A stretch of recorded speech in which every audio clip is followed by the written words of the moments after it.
스데반이 아브라함을 말하면서 설교를 시작하면서 믿음에 관해서 말했습니다. 그리고 선조들의 애굽으로 간 과정을 짧게 말하면서 이제 두 번째 중요한 인물 모세에 관해서 말하기 시작합니다.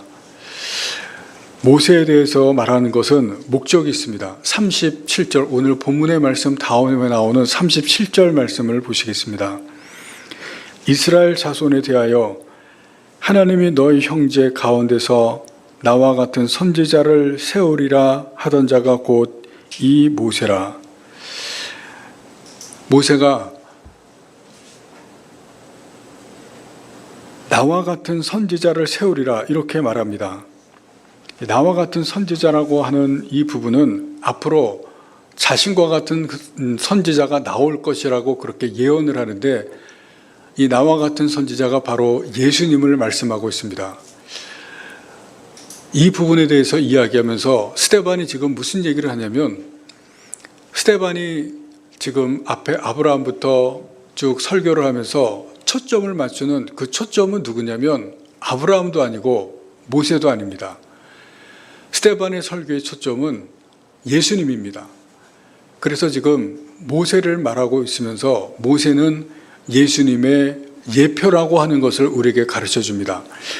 모세가 말하면서 무슨 얘기를 하냐면, 나와 같은 선지자를 세우리라 하던 자가 스데반이 모세라고 말합니다. 나와 같은 선지자는 지금 예수님을 예언하고 있는데 그것이 모세라고 스데반이 얘기합니다. 무슨 얘기냐면 예수님과 모세가 닮은 적이 있다는 겁니다. 그리고 모세는 예수님을 예표하고 있다. 예수님의 형상이라는 겁니다. 두 사람의 닮은 점이 있다는 것을 스데반이 말씀하고 있습니다. 그러면서 지금 설교가 점점 예수님을 향해서 갑니다. 우리가 먼저 함께 살펴볼 것은 모세와 예수님의 닮은 점, 유사점입니다. 지금 스데반이 얘기하는 모세와 예수님의 유사점이 무엇인가 하는 것을 우리가 먼저 함께 살펴보는데, 첫 번째는 하나님께서 모세를 택하셨다는 것입니다. 모세의 출생은 우연한 출생이 아닙니다. 하나님께서 섭리하시고 경륜하신 가운데 모세가 탄생합니다. 오늘 본문 20절 말씀해 보시면 모세가 났을 때 하나님 보시기에 아름다웠다, 그렇게 기록하고 있습니다. 모세의 외모가 있다는 그러한 말씀보다는 하나님께서 보시기에 아름다운 모습, 이것은 하나님의 선택을 말씀합니다. 하나님의 선택받은 자고, 그리고 하나님께서 그의 출생에 관여했다는 것을 보여주시는 것입니다. 하나님께서 섭리하시는 가운데 출생했습니다. 여러분, 그런데 그 다음에 이어지는 말씀이 무엇이냐면 버림받음입니다. 하나님 보시기에 아름다우셨는데 그럼에도 불구하고 버림을 받습니다. 그런데 또 그 다음 말씀해 보시면 버림받았지만 왕궁에 있는 공주가 그를 건져냅니다. 그리고 왕궁에서 자라게 되어서 왕궁에서 많은 학문을 배우고, 그리고 오늘 본문 말씀 22절 말씀해 보시면 애굽 사람의 모든 지혜를 배우고 그의 말과 하는 일들이 능하더라, 이렇게 말씀합니다. 학문을 배우고 많은 일들을 배워서 능한 사람이 되는 것을 여기서 볼 수가 있습니다. 이렇게 된 것은 하나님의 섭리라는 것입니다. 하나님의 경륜 가운데 이렇게 됩니다. 그래서 모세의 출생은 이스라엘 구원의 시작입니다. 모세라는 이름 자체가 물에서 구원받았다는 이름입니다. 그래서 모세가 출생한 것부터 하나님께서 이스라엘을 구원하시기 시작하는 것을 보여줍니다. 예수님의 탄생, 여러분, 예수님의 탄생은 다 아시는 것처럼 하나님의 계획 가운데 이루어집니다. 하나님의 경륜 가운데 예수님께서 탄생하시고, 예수님의 탄생은 모든 인류의 구원의 시작인 것을 우리가 압니다. 모세의 탄생과 예수님의 탄생에 유사점이 있다는 것을 봅니다. 그리고 두 번째는 모세는 하나님께서 준비시킵니다. 22절 말씀에서 보신 것처럼 왕궁에서 하나님께서 학문을 배우게 하시고, 그리고 여러 가지 일들을 능하게 하십니다. 많은 것을 준비시켰습니다. 그리고 왕궁에서 이렇게 많은 것들을 배움으로 말미암아 높아졌지만 광야 40년 동안 그 높아진 것을 철저하게 깨뜨립니다. 완전히 낮은 자리로 하나님께서 모세를 보냅니다.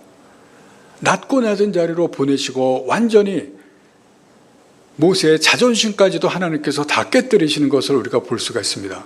광야 40년, 왕궁 40년, 하나님께서 모세를 하나님의 사람으로 만드시기 위한 80년의 철저한 준비를 시키시는 것을 볼 수가 있습니다. 예수님도 준비가 있습니다. 공생애를 시작하시기 전에 30년 동안 준비가 있습니다. 하나님의 아들인 것을 모르는 조용한 가운데 준비하시고 그리고 40일 동안 기도하십니다. 모세나 예수님이나 준비가 있습니다. 그리고 세 번째로 가장 중요한 것, 이스라엘 백성들, 오늘 본문 시작인 18절 말씀해 보시면 요셉을 알지 못하는 임금이 이제 되었을 때 이스라엘 백성들이 노예가 시작이 됩니다. 여러분, 이 노예는 우리가 아는 것처럼 식당의 종업원 그런 존재가 아닙니다. 애굽에서 인간 이하의 삶을 사는 그 노예인데 태어나면 노예입니다. 대를 이어서 노예입니다. 여러분, 얼마나 비참합니까? 내가 태어나서 노예고 내 자식이 태어나도 노예입니다. 그것이 대를 이어서 노예가 되는 몇백 년 동안을 그러한 삶을 살아갑니다. 거기에서 벗어날 수가 없습니다. 얼마나 비참한 삶이 이스라엘 백성의 삶인지를 우리가 보셔야 됩니다. 그런데 그 삶에서 모세가 나타나서 이 노예의 민족 전체를 해방시키는, 노예에서 이 민족 전체가 자유함을 얻는 그 구원이 일어나게 됩니다. 바로 출애굽입니다. 엄청난 일을 모세가 하게 되는 것을 우리가 성경에서 볼 수가 있습니다. 구약의 이 출애굽 사건, 이것은 가장 중요하고 가장 엄청난 사건입니다. 그것을 모세가 한 것입니다. 그래서 이스라엘에서 모세는 위대한 인물로 추앙을 받습니다. 모세가 그 구원을 이루실 분이 나타날 것을 예언합니다. 그것이 37절의 말씀입니다. 37절에서 아까 읽은 것처럼 나와 같은 선지자를 세우리라 예언했는데 그분이 바로 예수님입니다. 그 예수님께서 나타나셔서 온 인류를 구원합니다. 모든 사람을 다 구원하는데 사람들을 죄에서 구원하십니다. 여러분, 죄라고 하는 것은 우리 인간이 벗어날 수가 없습니다. 육체를 가진 인간은 다 죄를 짓고 그래서 죄의 종입니다. 그 죄의 종, 또 죄의 종일 뿐만이 아니라 죄를 짓게 하는 데서 우리가 다 종으로 살아갑니다. 인간의 욕심, 인간의 탐욕, 정욕, 그리고 물질, 이기심, 명예, 이런 것에 우리는 다 종입니다. 그런데 예수님께서 거기에서 우리를 자유하게 하십니다. 그것이 바로 구원입니다. 그 구원을 이루시는 분이 바로 예수님입니다. 예수님께서 우리 사람들을 그렇게 자유하게 하신 그 구원을 이루시는 분이고, 모세도 이스라엘 백성들을 그 노예에서 구원하신 그 일을 이루신 분이 바로 모세입니다. 그래서 모세와 예수님이 이 유사한 것, 이 닮은 점을 지금 스데반이 지금 이야기하고 있는 것입니다. 모세가 이스라엘 백성들을 구원한 것, 예수님의 예표라는 것입니다. 모세가 한 것처럼 예수님께서 이제 오셔서 모든 인류를 구원하신 것을 말씀합니다. 그러면서 스데반이 또 하나 중요한 것을 우리에게 말씀하신 것이 있습니다. 가시나무 떨기에서 하나님께서 모세를 만나실 때 하나님께서 사명을 주십니다. 그런데 사명을 주시는데 그때 모세에게 두 가지를 같이 주신 것이 있습니다. 첫 번째는 명령입니다. 33절 오늘 말씀을 보시면 하나님께서 이런 말씀을 하십니다. 33절입니다. 주께서 이르시되 내 발에 신을 벗으라. 여러분, 이것이 무슨 뜻이겠습니까? 왜 하나님께서 모세에게 발에 신을 벗으라고 말씀하셨겠습니까? 여러분, 지금 다 신발을 신고 계십니다. 그런데 여러분이 다 신발을 신으면 걸어가실 때 아무 데나 다 걸으실 수가 있습니다. 그런데 그 신발의 밑은 더러운 것이 묻습니다. 우리가 몸에 착용하는 것 중에 가장 더러운 것이 신발입니다. 그리고 그 신발은 우리가 몸에 착용하는 것 중에 제일 더럽습니다. 그리고 모세 당시에는 지금처럼 길이 깨끗하지가 않았습니다. 그리고 모세는 지금 이때는 양떼를 치고 있던 목자였기 때문에 아마 더 더러운 것을 다녔을 것입니다.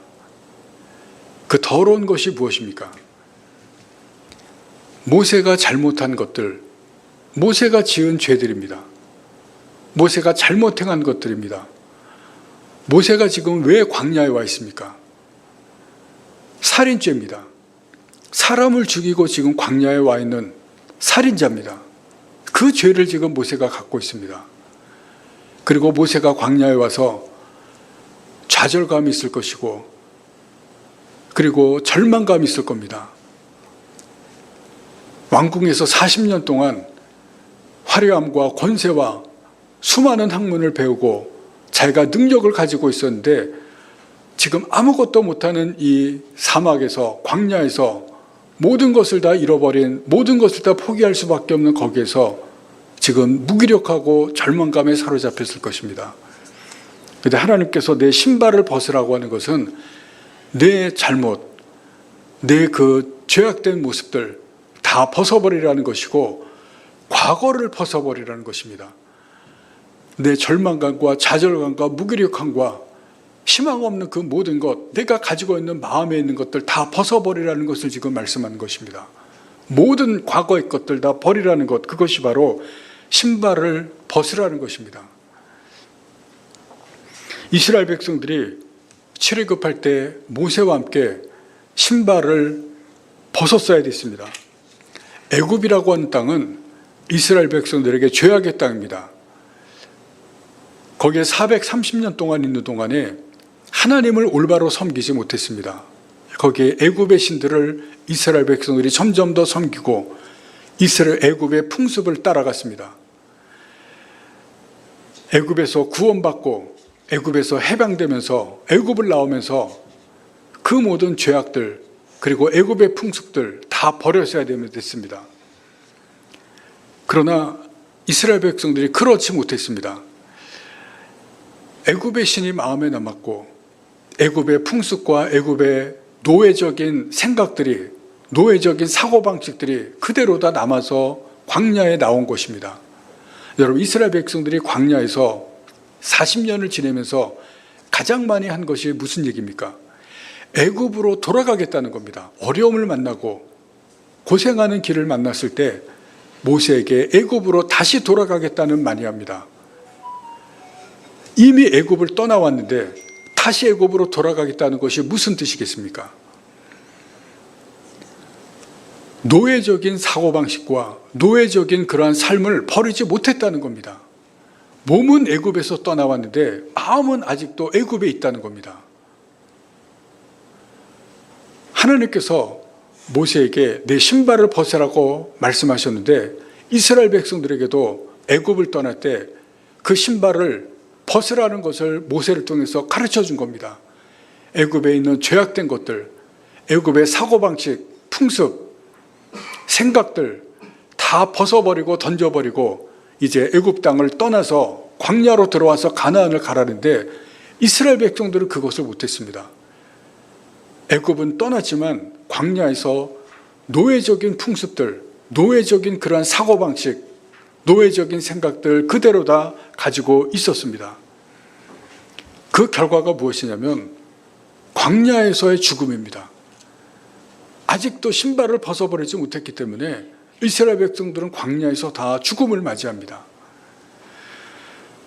여러분, 우리는 믿음의 문에 서 있거나 믿음의 출발을 했습니다. 그 믿음의 문에 서서 시작한다는 것은 신발을 벗는 것입니다. 모세에게 신발을 벗으라고 한 것처럼 우리가 믿음을 시작할 때 그 신발을 벗는 것이고 또 신발을 벗었어야 하는 것입니다. 그런데 많은 그리스도인들이 믿음을 시작하면서도 믿음의 신학 시작을 했었음에도 불구하고 신발을 벗지 못하는 그러한 그리스도인들이 있습니다. 아직까지도 과거의 것을 집착하고 아직까지도 죄에서 벗어나지 못하고 아직까지도 잘못된 습관을 가지고 있는 그러한 그리스도인들이 있습니다. 그것을 벗어버리는 것이 신발을 벗는 것입니다. 지난날의 죄와 습관과 세상의 방식을 떨쳐버려야 됩니다. 여러분, 그런데 사람이 바뀌는 것이 쉽습니까? 아내나 남편이나 자식들이 쉽게 바뀝니까? 내가 바꾸겠다고 해서 쉽게 바뀝니까? 여러분, 사람은 결코 쉽게 바뀌지가 않습니다. 사람을 바꾸는 것은 사람의 힘과 능력으로 바꿀 수 있는 것이 아닙니다. 모세가 막강한 권력을 가진 공주의 아들로 입양이 되었습니다. 모세를 아들로 삼은 그 공주는 공주 중에서도 가장 막강한 권력은 가진 그러한 공주였습니다. 그 아들로 입양이 되어서 모세도 권세가 있었습니다. 거기에서 아까 보신 것처럼 학문을 배우고 언어의 능력도 그리고 하는 일처리도 능력이 있었습니다. 모세도 똑똑했다는 얘기입니다. 그래서 모세가 이제 장성에서 자기 민족 히브리인들이 고통당하는 것을 보고 마음이 아팠습니다. 내가 나의 민족을 도와야 되겠다. 나의 민족을 어떻게 해봐야 되겠다. 그런 마음을 가진 것입니다. 오늘 본문 말씀 23절 말씀을 보시겠습니다. 나이가 40이 되매 그 형제 이스라엘 자손을 돌볼 생각이 나더니, 이제 40살이 되어서 자기 민족, 고통당하는 민족을 돌볼 생각이 났습니다. 그리고 25절 말씀을 보겠습니다. 그는 그의 형제들이 하나님께서 자기 손을 통하여 구원해 주시는 것을 깨달으라고 생각하였으나 그들이 깨닫지 못하였더라. 자기 손으로 자기 민족을 구원하겠다고 그렇게 생각했습니다. 그래서 애굽 사람이 자기 히브리 사람 때리는 것을 보고 자기 손으로 애굽 사람을 쳐서 죽였습니다. 내가 구원하겠다는 겁니다. 왜냐하면 나에게 능력이 있고 내가 배운 것이 있고 나에게 힘이 있다고 권세가 있다고 생각해서 자기 민족을 구원하겠다고 생각했지만 철저한 실패입니다. 여러분, 사람은 자기 힘과 능력으로 사람을 바꿀 수도 없고 자기의 상황을 바꿀 수도 없습니다. 그것을 모세를 통해서 우리에게 보여주고 있습니다. 사람의 힘과 능력으로 그렇게 될 수 없다는 것입니다. 사람을 바꾸고 상황을 바꾸는 것은 사람이 아니라 하나님입니다. 하나님께서 사람을 바꾸고 상황을 바꿉니다. 스가랴 4장 6절 하반절 말씀입니다. 이는 힘으로 되지 아니하며 능력으로 되지 아니하고 오직 나의 영으로 되느니라. 사람의 힘과 능력이 아니라 하나님의 영으로 됩니다. 사도행전에서 그것을 보여줍니다. 우리가 지금 사도행전을 보고 있는데, 여러분, 사도행전에서 하나님의 영이 사람들에게 임했을 때 그 사람들이 바뀌는 것을 지금 우리가 보고 있습니다. 예수님의 제자들, 복음서에서 보면 예수님과 함께 있음에도 불구하고 그 제자들이 변하지를 않습니다. 제대로 된 믿음도 가지지 못합니다. 예수님께서 돌아가셨을 때 다 뿔뿔이 흩어지고 도망갑니다. 공포와 두려움에 쌓여 있습니다. 그러나 성령께서 임하셨을 때 그 제자들이 변합니다. 제자라는 그 제자들이 드디어 사도로 변화가 됩니다. 사울이 성령께서 임하셨을 때 바울로 변합니다. 그것을 지금 사도행전에서 우리가 보고 있습니다. 하나님의 영이 임했을 때 하나님의 영으로 사람들이 바뀌고 변화됩니다. 그 마음속에 부딪혀오고 그리고 그 인격을 바꾸고 그리고 새롭게 하는 그 힘이 그렇게 변합니다. 여러분, 하나님의 영이 임하셨을 때 왜 사람을 바꾸는지 아십니까? 사람들의 죄를 보게 합니다. 그리고 그 죄를 통해서 십자가 예수님을 보게 합니다. 그리고 십자가 예수님을 통해서 무엇을 보는지 아십니까?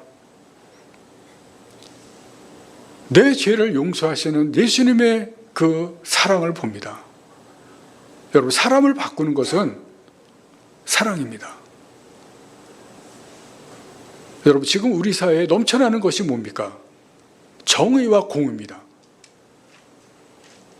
지난 정권에서도 정의였고 이번 정권에서도 정의와 공의를 외칩니다.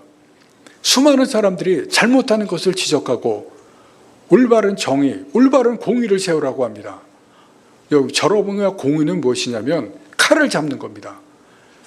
잘못된 것을 다 칼로 내리칩니다. 여러분, 그것으로는 사람을 바꿀 수가 없습니다. 사람이 바뀌지를 않습니다. 잘못된 것을 책망하고 그리고 잘못된 것을 옳게는 할 수 있지만 사람이 바뀌지는 않습니다. 사람이 바뀌는 것은 사랑입니다. 진정한 사랑을 줄 때 그 사랑이 사람을 녹입니다.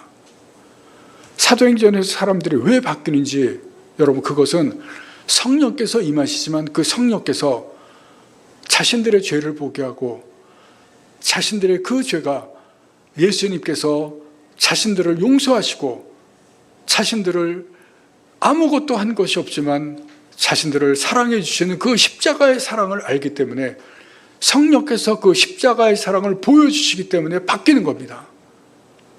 사랑이 사람을 바뀌게 하는 것입니다. 여러분, 오늘날의 가정들에 왜 그렇게 문제가 많습니까? 옆에 정신과가 있는데 끊임없이 사람들이 들어갑니다. 자녀들이 문제가 있고 그리고 어른들도 문제가 있고 관계들의 문제가, 사람들의 문제가 너무나 많습니다. 그 근본 원인은 사랑입니다. 부모가 자녀를 올바로 살아가지 못하고 자녀들이 부모의 사랑을 깨닫지 못합니다. 사랑의 근원적인 문제가 있다는 것을 보여줍니다. 그런데 사도행전에서는 성령의 하나님의 영이 임했을 때 그 사람들이 예수님의 사랑을 깨닫습니다. 예수님의 사랑을 절실하게 느끼는 것고 아는 것입니다. 그럴 때 바뀌는 것입니다. 그 마음속에서 하나님의 사랑이 임하고 예수님의 사랑이 임했을 때 진정으로 그것을 사람들이 바뀌는 것을 우리에게 보여주고 있습니다. 여러분, 나에게 있는 이 신발, 나의 죄악들, 잘못된 것들, 나에게 절망감과 무기력함과 내가 무엇을 할 수 있을지 모르는 그러한 부분들, 내가 앞으로 어떻게 될지 모르는 그러한 부분들, 나의 다 과거입니다. 그것을 다 버리시기 바랍니다. 그것을 버리고 하나님 앞에서 하나님께서 나를 얼마나 사랑하시고 주님께서 나를 얼마나 사랑하는지 그것을 보시기를 바랍니다. 성령께서 함께 하실 때, 성령께서 함께 하신 그 임마누엘을 통해서 주님의 사랑을 발견할 때 그때 비로소 내가 바뀌고 남편이 바뀌고 아내가 바뀌고 자녀가 변화될 수 있다는 것을 분명히 아실 수 있기를 바랍니다. 그리고 두 번째, 하나님께서 모세에게 사명을 주실 때 두 번째 주시는 것이 있습니다. 그것이 무엇이냐면 내가 너와 함께 하시겠다고 하시는 약속입니다. 출애굽기 3장 12절에 보시면 하나님께서 모세에게 이렇게 말합니다. 내가 반드시 너와 함께 있으리라, 그렇게 말합니다. 내가 반드시 너와 함께 있으리라. 임마누엘입니다. 하나님께서 모세와 함께 계시겠다고 말씀합니다. 그리고 이스라엘 백성들과 함께 계셔서 가나안 땅으로 반드시 들여보내시겠다고 약속합니다. 하나님께서 왜 이렇게 임마누엘을 약속하시는 줄 아십니까? 앞으로 모세가 하는 일이 너무나 어려운 일이기 때문에 그렇습니다. 애굽에 돌아가면 막강하고 그리고 마음이 완강하고 마음이 완악한 바로를 상대해야 됩니다. 만만한 상태가 아닙니다. 그리고 이스라엘 백성들 60만원에 되는 사람들을 이끌고 광야로 들어가야 됩니다. 광야는 길이 없습니다. 길이 보이지 않습니다. 거기를 지나가야 됩니다. 그래서 하나님께서 내가 반드시 너와 함께 하시겠다고 약속합니다. 반드시 너와 함께하고 이스라엘 백성들과 같이 해서 가나안 땅으로 내가 같이 가겠다 말씀해 주시는 겁니다. 여러분, 그런데 하나님께서 이 약속을 하시는데 모세가 어떤 반응을 보이냐면 핑계를 댑니다. 내가 애굽으로 돌아가면 하나님께서 나를 보냈다는 것을 이스라엘 백성들이 어떻게 믿습니까?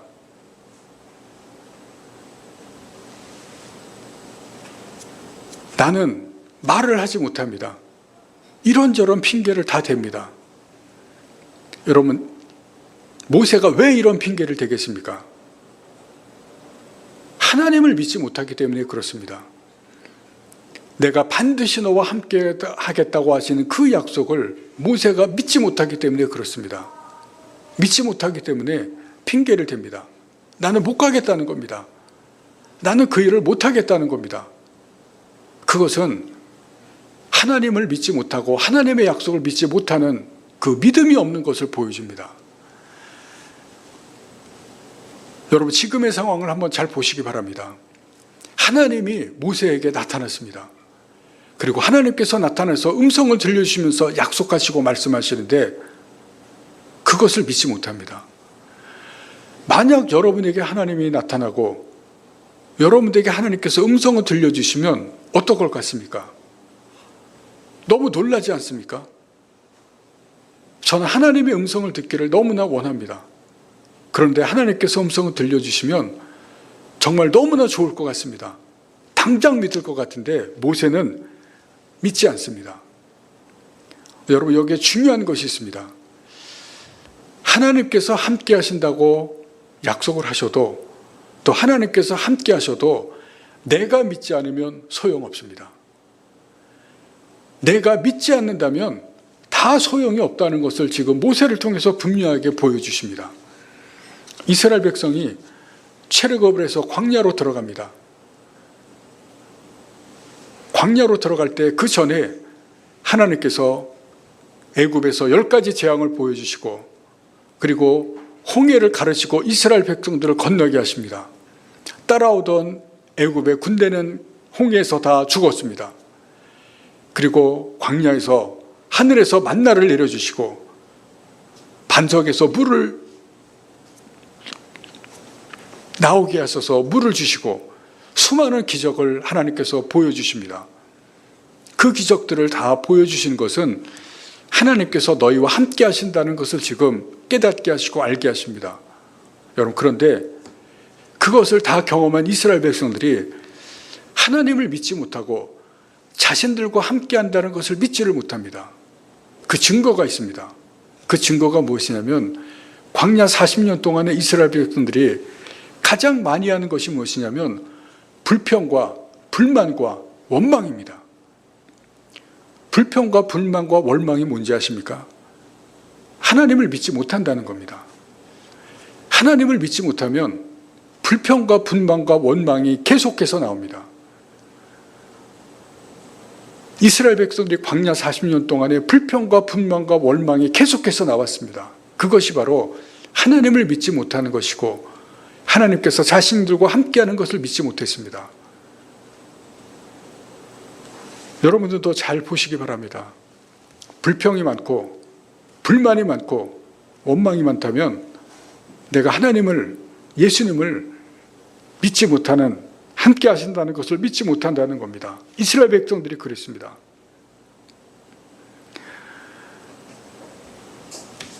더 중요한 것은 하나님께서 함께 하시지만 내가 믿지 못하는 것입니다. 임마누엘을 믿지 못하는 것입니다. 우리가 하나님께서 함께 하시지만 함께 하신 것을 믿어야 됩니다. 내가 믿는 것입니다.